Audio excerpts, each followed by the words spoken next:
تاسو به په دې مانځه کې خیال کړئ خلک چې دا ګوته وچي په اتحیات باندې چې ناسي او اشهد ان لا اله الا الله دې ته چې ورسي نو ګوته وچي نو ګوره دا ګوته وچتول دا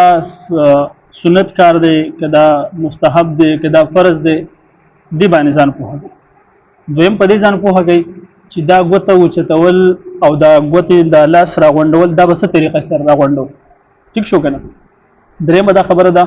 چې دا به په کم الفاظو ویلو سره چتو دا ګوته او په کم الفاظو په ویلو سره به دا کټکو دا درې خبرې وپېژنې اولنې خبره دا ده چې دا سنت دی دا کار کول نه دی دا سنت طریقه ده ټیک شو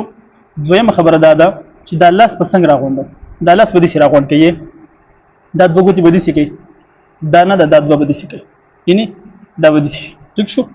او دا ګوته بدل تل امر پرته چې کله تو ست ورسي چې کله مو اشهد ان لا اله الا الله تو ورسو کنه نو په دې کې به چته په کم الفاظ کې ور په لا اله کې به چته لا اله کې به سکو ګوته چته او په الا الله سره به سکو دوه ګوره ده